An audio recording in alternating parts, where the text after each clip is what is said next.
Ladies and gentlemen, welcome to another episode of the Mr. Anthony Show. Damn it, let's go. What? Y'all already know what it is, man.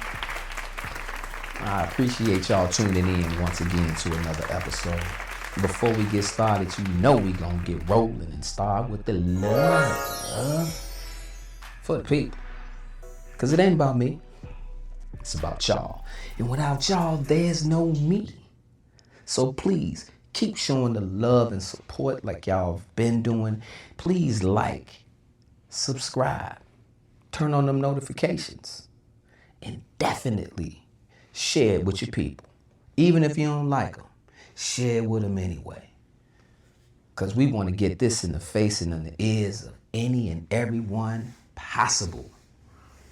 So keep up the great work, y'all, and I'm going to keep doing what it is that I do. You know we got another great one for you. We got one. We got another one. 2 hot topics. I'm going to give you 2 great takes on those topics. I want to hear from y'all. Come on, where that engagement at, y'all? Get with me on this one. We going to hear from the minister, Mr. Louis Farrakhan, on this. And then the Magic Man thereafter, Magic Johnson. Let's go ahead and get the show rolling. Here's topic number 1. Don't tell me we don't have money. That's crap. Excuse my expression. Crap. Now look at this. Bull crap at that. Well, thank you, sir. $1.1 trillion comes through black hands. That's right. This year. So don't say we don't have money. We don't have unity. Right. And if we had unity and pooled our money, then we could begin to take control of where we live. If we don't have money, why are the Arabs here? If we don't have money, why are the Koreans here?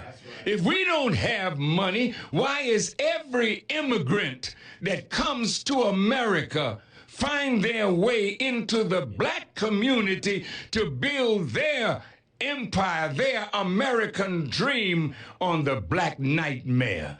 So we have got to change that reality. Shout out to the minister for dropping that game. But man, where's the lie in that? Tell me where he was wrong. Tell me. Now, as a people, we do a lot of complaining sometimes about money and about not having money and things of this nature, or, you know, us being oppressed or held back and not given the same opportunities as, you know, other ethnic backgrounds, other races, you know, and to some degree, there is some level of truth to that. I will firmly agree that there is some level of truth to that, but there's also some lack of responsibility here too. Because as he mentioned at the beginning, it's all about unity. It's not like the money is not there. It's not that there's not money being transferred or money going through black hands. It's what we're doing with the money. And secondly, are we pulling the resources together, which we're probably one of the worst at doing. We hate on each other versus working with each other. We hate versus congratulate. Not all of us, but a healthy majority of us, to where it's impacting how much financial gain that we make as a culture, as a people. We can't work together. You get the Hispanic brothers and sisters together, man, they'll live 30 strong in one bedroom apartment. And then within 2 years, they pull all their resources together and they got a restaurant selling tacos somewhere. And then when it blow up, they'll open up a couple more of them. And they did it because they sacrificed in the beginning. They were willing to sacrifice. Go without the luxuries, go without all the amenities and things of that nature that our people can get so caught up in worship. And before you know it, we ain't got no money. We look good, look damn good, but broke is a joke. Look like $1,000,000, but worth it, but estimated value $1. We gotta do better. So we can't keep pointing the finger and blaming other people for the reason that we as a culture, as a race, as black people not getting ahead. We gotta stop it. Yes, is there systematic things in place to not give us an upper hand? Absolutely. But does it stop unity? Does it stop unity? Black Wall Street was created in the probably the harshest time that black people can pull together and especially make some money. During the heart of racism. Slavery was over at that point, and this was, the North. This wasn't even the South. Okay? And we don't have all of the obvious racial hardships that they had.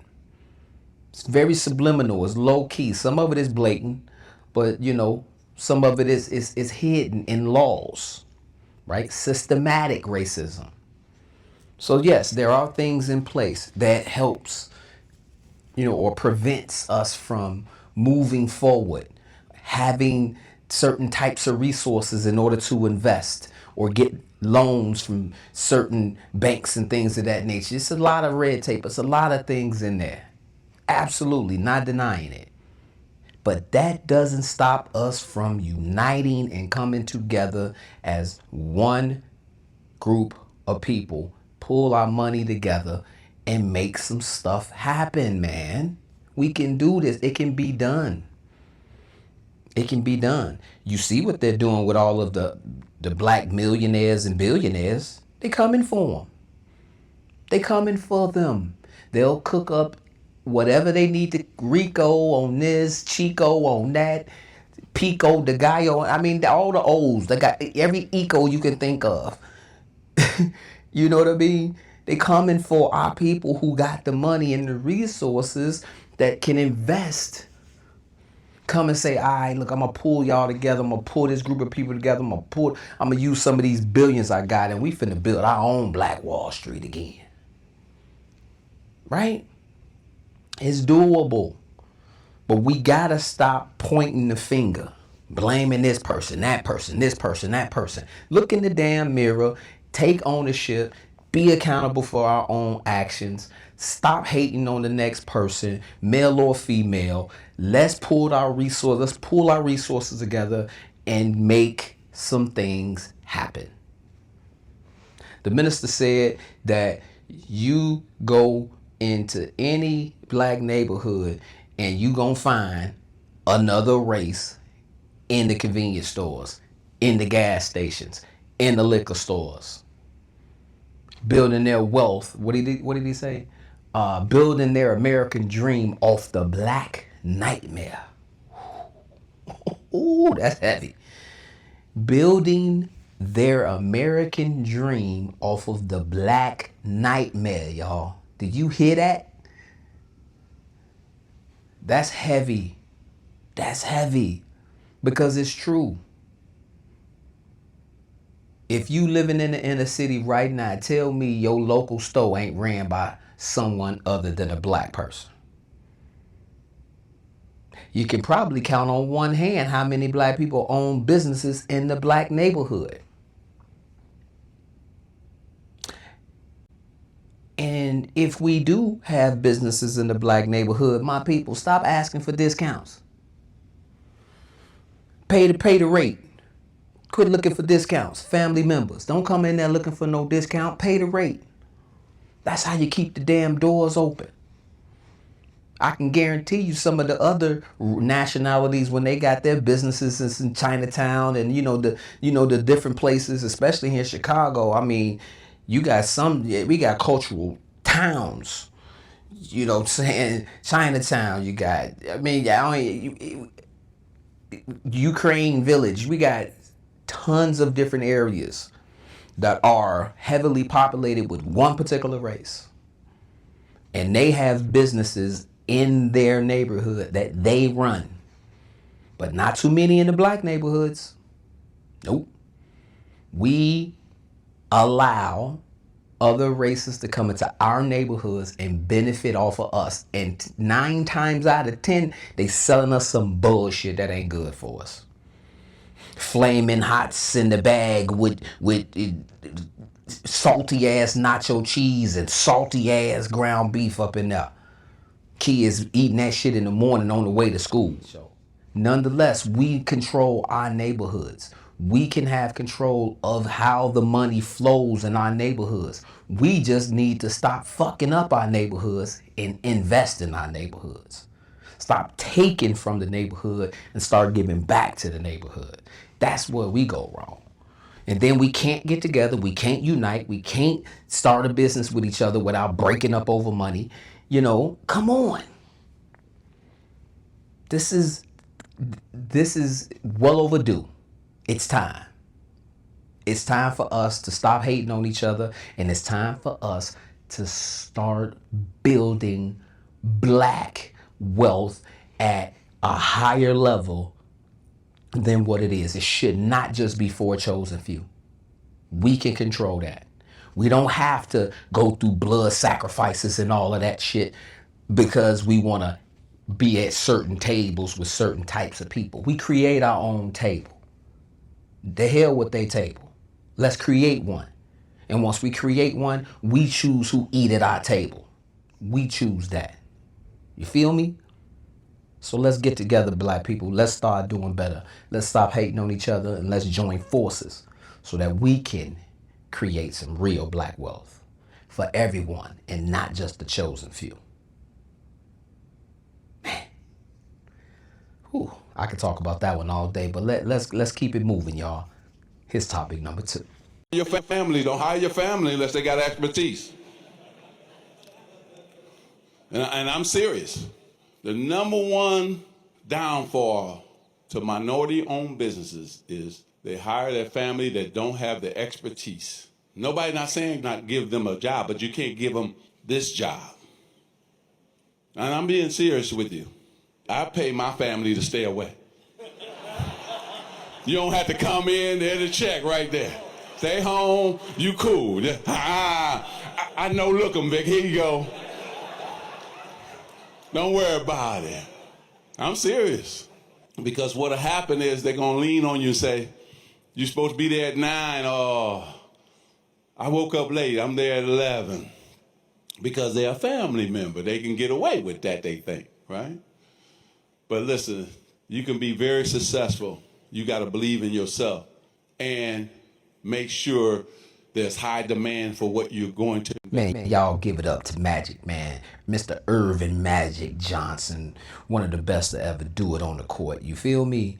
Shout out to you, brother. One of the best businessmen we see who transition from sports into the business world. So kudos to you, brother. But man, he spoke on some things that I believe a lot of people, not even just black, but a lot of people run into.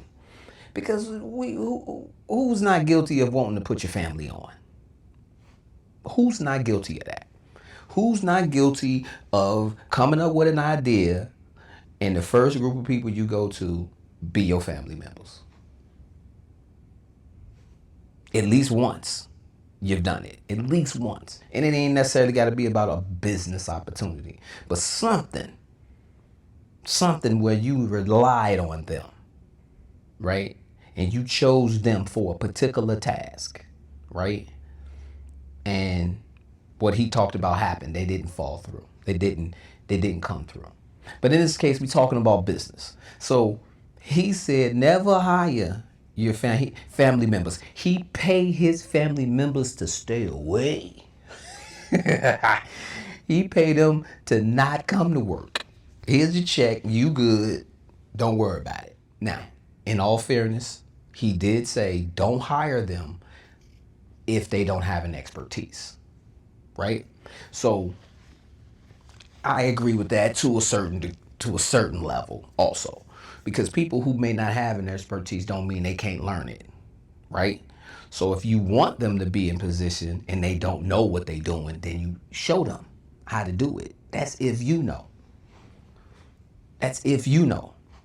And if it's your business, I would like to think you know, right? So train them up if you want them involved. If you want them involved. Because they don't know doesn't mean they can't grow, doesn't mean they can't show that they deserve and can do whatever that is, whatever that position is, right? But then you got some of these lazy mofos, you know what I'm saying, who just don't want to do nothing. They expect a handout because they family. Now, these are the ones you got to watch. These are the ones that ain't got no grind, no real hustle about themselves. Always got an excuse why, things ain't work out for them. There's always something. You know what I'm saying? These be the ones, these are the most dangerous people anyway. The most dangerous family members, because these be the ones, they know they're manipulative, right? They know how to lie, they know how to connive, they know how to, say all the right things to make one think they have good intentions when they really don't. They really don't. The intentions is to do whatever they want to do, however they want to do it, and what damn time they want to do it. He even said, your family members, they can show up late. Oh man, I had a rough night. I know I'm supposed to be there at 9, but I'm gonna be there at 11. What? And because they family, they feel they can get away with it. They get some level of a pass because of the blood connection. And if you got family members like that, they probably done showed you already that they ain't cut for this. So it's on you to make a decision on whether or not you want to give them a role, especially if they've shown you that they ain't cut for it, if they're not a good fit. I ain't saying not give them a job, but don't give them this job. You might want to start them here. So you get them in the business. Maybe you have to get them in somewhere further down the line and then train them up as they go. That will be the ideal way of going about, moving your close loved ones into a business that that they don't have expertise in. But he did give an interesting statistic that majority of minority-owned businesses go out of business because they hired their family. Now, I find that to be very, very interesting. Very interesting that this thing has caused multiple businesses to fold. I find that really interesting. Now, even if you don't have family members running your business, bad decisions within the business can take any business down regardless of who your employees are, right? But you only as good as your employees. So, selection is key. Understanding the role that you are hiring them for is key. Experience, key. All of these factors, right? Things that most companies are going to look at on a resume. What have you done? How long have you did it? And how damn good at it was you? Right? These are the things that they're going to look for at a resume. And we should have that same mindset when we're looking, regardless of who it is, family or not. We should be evaluating them on the same scale as them trying to be an employee of a company. And it don't matter that they family. You don't get a pass because you family. Actually, your ass you should be even more responsible, and you should get your ass rolled even harder because you family.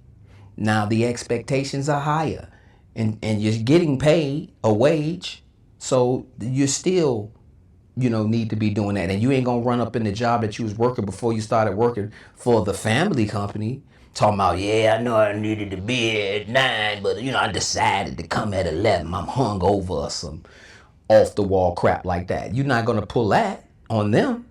So why would you do it to a family ran business when you trying to build, when the goal is to build generational wealth and keep it in the family? This goes back to the other clip. Unity. Unity.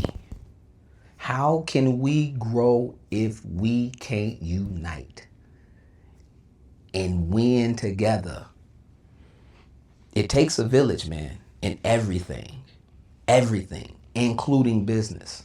You can't do it alone. You can start it, but you cannot scale a business without help.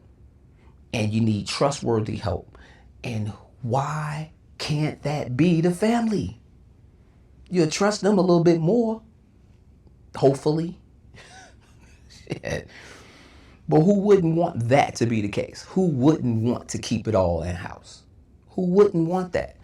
We see all these other nationalities passing down businesses to their kids, right?